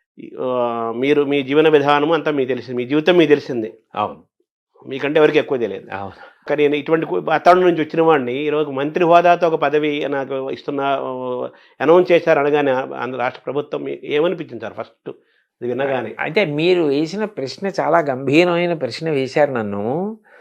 ఇందులో నేను మీతో ఏ అరమరిక లేకుండా ఒక విషయం ప్రస్తావిస్తాను. నాకు ఈ పదవి ఇచ్చినప్పుడు నన్ను మొట్టమొదట అందరూ అడిగింది ఏమిటంటే, మీరు దీన్ని తీసుకుంటున్నారా అని అడిగారు. నేను తీసుకుంటున్నాను అని చెప్పాను. వెంటనే నన్ను అడిగిన ప్రశ్న ఏంటంటే, మరి మీకు గతంలో తిరుమల తిరుపతి దేవస్థానంలో ఇస్తే మీరు ఎందుకు తీసుకోలేదు అని అడిగారు. ఇప్పుడు ఒకటి తీసుకోవడం, ఒకటి తీసుకోకపోవడం అన్నది కేవలం మన వ్యక్తిగత అభిప్రాయం ఒకదాని మీదే ఉండదండి. నేను ఇదే ముఖ్యమంత్రి గారు చంద్రబాబు నాయుడు గారు నాకు ఒకప్పుడు ఇలాగే సలహాదారు పదవి ఇచ్చారు, ఎంతో గౌరవంగా ఇచ్చారు. కానీ నేను అప్పుడు తీసుకోలేదు. కారణం ఏమిటంటే, నేను భారత ఆహార సంస్థలో ఇంకా పదవీ విరమణకి దగ్గరికి వెళ్ళిపోయాను. ఆ సందర్భంలో ఇంకా నాకు ఇప్పుడు మారి ఇంకొక చోటుకి వెళ్ళి మళ్ళీ ఇక్కడ పదవీ విరమణ చేయడానికి కాగితాలు పెట్టుకోవడం ఇవి ఇబ్బంది వచ్చేస్తుందని నేను ఆ సమయంలో వెళ్ళలేదు. వెళ్లకుండా నేను ఉండిపోయాను. ఆ పదవి నాకు వద్దండి అని చెప్పేశాను. రెండవసారి నాకు జగన్మోహన్ రెడ్డి గారు ముఖ్యమంత్రిగా ఉన్న కాలంలో తిరుమల తిరుపతి దేవస్థానం ధర్మ ప్రచార పరిషత్తుకి సలహాదారుగా ప్రకటించారు. ప్రకటిస్తే నేను అప్పుడు వద్దని చెప్పాను. ఎందుకు చెప్పానంటే, అప్పటికి నాకు 7-8 నెలల వరకు కూడా ఈ ఉపన్యాసాలకి నేను తేదీలు ఇచ్చేసి ఉన్నాను. అది ఒక్కొక్క సబ్జెక్ట్ ఏమవుతుందంటేనండి 30 రోజులు అలా చెప్పే ఉంటాయి. అవి చాలా పెద్ద పెద్ద సబ్జెక్ట్స్ చెప్పవలసినవి ఉన్నప్పుడు ఇంకా ఖాళీ ఉండదు. అప్పుడు నేను ఒక సమావేశం పెడితే వెళ్ళలేను. నాకే తెలుసు ఆ విషయం. నేను అది కూడా ఎక్కడో ఉంటాను. అనంతపూర్‌లో 4 రోజులుండి సమావేశాలు చెప్పి అక్కడి నుంచి బళ్ళారి వెళ్ళొచ్చు, లేకపోతే శ్రీకాకుళం వెళ్ళొచ్చు. ఈ పక్కనే వెళ్ళాలని నియమం ఏమి ఉండదు. అప్పుడు అకస్మాత్తుగా ఓ సమావేశం పెట్టి మీరు రండి అంటే నేను రాలేనండి అని చెప్పాలి. ఇప్పుడు దేనికి తీసుకున్నట్టు ఆ పదవి? నేను వెళ్ళలేనన్న విషయం నాకు తెలుసు. వాళ్ళు నన్ను అడిగింది ఏమిటి? సలహా చెప్పండి ఏదైనా అని అడిగారు. నేను ఏం చెప్పానంటే దానికి నాకు పదవి వద్దండి. కారణం ఏమంటే నేను ఇంత ఒత్తిడిలో ఉన్నాను. నేను రాలేను సమావేశాలకి. నా వలన నిజంగా మీకు ఏదైనా సలహా కావాలి అంటే పదవే అక్కర్లేదు. మీరు నాకు ఫోన్ చేసినా నేను చెప్పగలిగిందైతే చెప్తానండి అని చెప్పా. అట్లాగే నేను చెప్పిన ప్రవచనాలు వెంకటేశ్వర భక్తి ఛానల్ వారు ఎన్నో సంవత్సరాలుగా వేస్తున్నారు. నేనెప్పుడు వాళ్ళు ఏది అడిగినా నేను చెప్పినవి వాళ్ళకిచ్చా. నేను ఎవరి దగ్గర పైసా పుచ్చుకోను. అందుకని అప్పుడు ఆ పదవి తీసుకోలేదు. ఇప్పుడు పదవీ విరమణ చేసేశాను. ఇప్పుడు నాకు ఏదో కొన్ని కొన్ని ఉపన్యాసాలు నేను ఒప్పుకున్న ఉన్నాయి. కానీ నేను దీని గురించి ఒక స్పష్టత వచ్చి పిల్లలకి చెప్పడానికి నేను కాలాన్ని ప్రణాళిక చేసుకోవడానికి నాకు అవకాశం ఉన్నటువంటి సమయం. అందుకని ఇది అంగీకరించాను. కానీ యథార్థానికి నాకు ఈ స్థాయి కావాలి, ఆ స్థాయి కావాలని నేను అడగలేదు. బహుశः ఏ ప్రేమ చేతనో లేకపోతే ఈయనకి ఇచ్చిన కర్తవ్య నిర్వహణలో ఇది ఆయనకి సానుకూలం అవుతుంది అన్న ప్రేమ చేతనో వారు అట్లా ప్రకటించారు. దాన్ని నేను కూడా అంతే సహృదయంతో స్వీకరించా. కానీ నా ప్రధానమైన ఉద్దేశ్యం మాత్రం ఒక్కటే. నేను పిల్లలకి ఉపయోగపడగలిగిన 4 మంచి మాటలు పిల్లలకి చెప్పగలిగిన నా వల్ల ఒక్క పిల్లవాడు తన మార్గాన్ని మార్చుకుని చెడు వైపుకు వెడుతున్న పిల్లవాడు ఇది చెడు వద్దు అని మారగలిగిన నీ దేశానికి గొప్ప సేవ చేసినట్లు భావిస్తా. ఎందుకనంటే మీరు ఆలోచించండి, ఒక్క పిల్లవాడు గాడి తప్పి ఒక తప్పు వైపుకు వెళ్ళిపోతే వాడు రేపొద్దున్న ఎంత పెద్ద నేరస్తుడవుతాడో, ఎంత ప్రమాదకరమైన వ్యక్తి అవుతాడో, వాడి వల్ల దేశానికే ఎంత అప్రతిష్ట వస్తుందో. నేను చెప్పిన మాటలు ఒక్క పిల్లాడినటువంటి మార్గం నుంచి తప్పించగలిగాయనుకోండి, మా అమ్మ 9 నెలలు కష్టపడి కని ప్రసవ వేదన పొంది నన్ను ప్రసవించినందుకు నా జన్మకి సార్థక్యం. ఒకటి మాత్రం నేను మనసు విప్పి త్రికరణ శుద్ధిగా చెప్తున్నాను శర్మగారు మీకు, నేను బ్రతికినంత కాలం బ్రతకను. ఎందుకనంటే 65 ఏళ్ళు వచ్చాయి. ఇంకో 65 ఏళ్ళు మాత్రం ఒక్కనాటికి బ్రతకను. నాకు ఎంతో ఓపిక ఉండే కాలం మహా అయితే ఇంకొక 6 ఏళ్ళు 7 ఏళ్ళు. ఆ తర్వాత శరీరం శిథిలం అవ్వడం అనేది సహజంగా ఉంటుంది. ఇంత ఓపిక కూడా ఉండదు. ఇంతకాలం నయా పైసా ఆశించకుండా ఆధ్యాత్మిక ప్రవచనాలు చేశా. నా కోరిక ఏమిటంటే ప్రవచనాలు మానేస్తానని కాదు, కానీ 10 మంది పిల్లలకి నేను ఉపయోగపడగలిగితే, తల్లిదండ్రులకి, కుటుంబాలకి, ప్రభుత్వాలకి, దేశానికి నేను ఇంతకన్నా ఏ సేవ చెయ్యాలి? నాకు భగవంతుడు వాక్కునిచ్చాడు. ఆ మంచి మాటలు నేను పిల్లలకి చెప్పి 10 మంది పిల్లల్ని బాగు చేయగలిగితే ఈ దేశంలో పుట్టినందుకు, ఈ దేశమాత రుణం తీర్చుకోలేను. కానీ ఆ తల్లి వీడు నా కడుపున ఈ దేశంలో పుట్టినందుకు వీడు త్రికరణ శుద్ధిగా భవిష్యత్ తరాల కోసం తాపత్రయపడ్డాడని భరతమాత సంతోషిస్తే నాకు చాలు. అదే 10,000. అదే 10,000. దాని కొరకు అంగీకరించాను కానండి. నిజానికి ఇతర విషయాలు వాళ్ళు ప్రేమతోటి గౌరవంతోటి ఇది బహుశः ఈయనకి ఉపయోగపడుతుందని కల్పించిన స్థానం అని నేను అనుకుంటున్నాను. దానివల్ల మీకు సహజంగా తీసుకున్నారు. నేను ఎవరిని ఇది ఇవ్వండి అని ఎప్పుడు అడగలేదండి. అది కూడా కేంద్ర మంత్రి కేబినెట్ హోదా అన్నా కదా సహజంగా తీసుకున్నారు. కానీ దానికే మీరు అది వస్తుందని ఇది తీసుకోలేదు. ఇది చెయ్యాలి కాబట్టి ఒప్పుకున్నానంతే. వాళ్ళు ఏదో ఏర్పరిచారని. అయితే మీ కార్యక్షేత్రము ఎలా ఉంటుంది? తర్వాత మీ ఇదే స్వేచ్ఛతో మీరు ప్రవచనాలు చెప్పటము, గో సంరక్షణ ఏం నడుస్తూనే ఉంటాయి. అయ్యో, అది ఇప్పుడు అకస్మాత్తుగా పూజ పూర్తయితే అక్షతలు నీళ్లు వదిలేసినట్టు వదిలేసేది కాదు కదండి. అది నా సప్తధాతువుల్లో జీర్ణం అయిపోయిన విషయం. అవును, అది నాకు ఎంతో సంతోషకరం. అది నేను వదిలిపెట్టేయలేను. నేను ఎప్పుడూ భగవంతుణ్ణి ప్రార్థన చేసేది కూడా ఒకటే. నేను ఒక ప్రవచనం చేసేటప్పుడు నా దృష్టి అన్య విషయాల వైపుకి వెళ్ళదు. ఎప్పుడైనా పూజ చేసేటప్పుడు వెళ్ళొచ్చేమో, జపం చేసుకునేటప్పుడు వెళ్ళొచ్చేమో, ప్రవచనం చేసేటప్పుడు కుదరదు. ప్రవచనం చేసేటప్పుడు దాని మీదే ఉంటుంది దృష్టి. అంటే ప్రవచనం చేసేటప్పుడు నేను వెళ్ళిపోగలిగితే భగవంతుని వైపే దృష్టి పెట్టి వెళ్ళిపోతానని నాకు ఒక పెద్ద ఆశ. అలాంటిది నేను ప్రవచనాలు వదిలేస్తానని ఎలా అనుకుంటాం? వదలలేను. కానీ నేననేది ఏంటంటే ప్రవచనానికి విద్యార్థులకి సంబంధం లేదని అనుకోకూడదు. నేను మొన్న విశాఖపట్నంలో ప్రవచనానికి వెళుతుంటే బోలెంతమంది పిల్లలు ఉన్నారు. నేను ఎందుకో వచ్చారు లా ఉందనుకుని సభలోకి వెళ్ళిపోయారు. రెండో రోజు కూడా సభలోకి వెళుతుంటే పిల్లలు అందరూ ఉన్నారు. నేను అందులో ఒక అమ్మాయిని పిలిచి అడిగా, అమ్మాయి ఏమి నువ్వు వచ్చావు అని అడిగాను. అడిగితే ఆ పిల్లంది, మాకు ఇది ఆధ్యాత్మిక ప్రవచనంలా అనిపించదండి, మాకు ఇందులో మేము పాటించవలసిన విషయాలు అనేకం అర్థమవుతున్నాయి. రాటు పోటు తట్టుకుని నిలబడ్డం అంటే ఏమిటన్నది మేము రాముడి గురించి మీరు చెప్తున్నప్పుడు వింటున్నాం. ఏ వయసు అమ్మాయి సార్ అప్పుడు? ఆ అమ్మాయి ఆ పక్కనే గాయత్రి ఇంజనీరింగ్ కాలేజ్ అని ఉన్నది, 20 అందులో చదువుకుంటున్నటువంటి పిల్ల. అదే అంటే ప్రవచనంలోనే అంతర్భాగంగా వాళ్ళు ఎరుకోగలుగుతున్నారు. ఎవరికి కావలసింది వాళ్ళు ఎరుకుంటున్నారు. అప్పుడు ప్రవచనం మాత్రం పిల్లలకి పనికొచ్చేది కాదని ఎలా అనగలరు? దానికి ప్రవచనం అవుతుంది అంతే కదా కదా. అందుకని చెప్పి అది నడుస్తుంది, ఇది నడుస్తుంది. కానీ కేవలం పిల్లల కోసమని ప్రభుత్వ పరంగా నాకున్న ప్రయోజనం ఏమిటంటేనండి, ప్రభుత్వానికి ఒక శక్తి ఉంటుంది. పిల్లలందరినీ కూర్చోపెట్టగలదు, ఉపాధ్యాయుల్ని కూర్చోపెట్టగలదు, తల్లిదండ్రుల్ని కూర్చోపెట్టగలదు. ఎక్కడైనా సమన్వయంలో మనం ఈ మార్పు చేద్దాం, ఇది బాగుంటుంది అనిపించింది అనుకోండి, చెయ్యగలదు. వాళ్ళది సార్వభౌమాధికారం. అప్పుడు నేను ఈ దేనికోసం ప్రయత్నిస్తున్నానో అది సాధించడం తేలిక. అంటే మనం అనుకున్న విద్యా నిర్మాణం మంచి పని చేయగలుగుతాం. వాళ్ళ చేతిలో వ్యవస్థలు ఉంటాయి. తర్వాత వాళ్ళు జీవో తీసుకొచ్చి పాలసీస్ తీసుకొచ్చేసి అన్ని విద్యా విధానం అన్ని మార్పులు చేర్పులు చేయగలుగుతారు. ఇలాంటి వాతావరణం ఉంటే మంచి విద్యార్థులు తయారవుతారు, మంచి యువత తయారవుతారు అని చెప్తే మీరు చేయడానికి వాళ్ళకి గవర్నమెంట్ కాబట్టి అది అవకాశం ఉంటుంది. అందుకని నేను ఆ పదవిని స్వీకరించడానికి కారణం అండి. మీ కార్యక్షేత్రం ఎక్కడ ఉంటుంది? నేను ఎక్కడ ఉంటే అదే కార్యక్షేత్రం. అంతే, ఈ స్వేచ్ఛ మీదే. అంటే ఎందుకనంటే నేను ఎప్పుడు ఎక్కడ మాట్లాడుతున్నా ఇది మాత్రం మరింత బాగా గుర్తు పెట్టుకుని ఉంటాను. ఎందుకంటే సభలో 10 మంది పిల్లలున్నా పిల్లలకి పనికొచ్చే మాట కూడా కలపడానికి ప్రయత్నం చేస్తూనే ఉంటాను. అప్పుడు నేను ఎప్పుడు ఎక్కడ ఏది మాట్లాడుతున్నా నాది కార్యక్షేత్రంగానే మాట్లాడుతూ ఉంటాను. సో మీలో ఉన్న ఆనందాన్ని గమనిస్తుంటే ఏదో స్కూల్ కొత్త పుస్తకాలు గురించి పిల్లవాడు ఎంత ఆనందపడతాడో అలాగా మీరు నాకు చాలా ఇష్టమైన పనికి మీకు బాగా దగ్గర అవుతున్నాననే ఒక ఆనందం మీరు నాకు అనిపిస్తుంది. చాలా సంతోషం శర్మ గారు. మీతో నేను మనసు విప్పి ఈ సందర్భంలో ఒక విషయం చెప్తా. సాధారణంగా ప్రవచనాలకి పిలిచేవాళ్ళు ఏదో రామాయణం చెప్పండి, భారతం చెప్పండి, భాగవతం చెప్తాడంటారు. నేను అంత సంతోషంగా చెప్తా.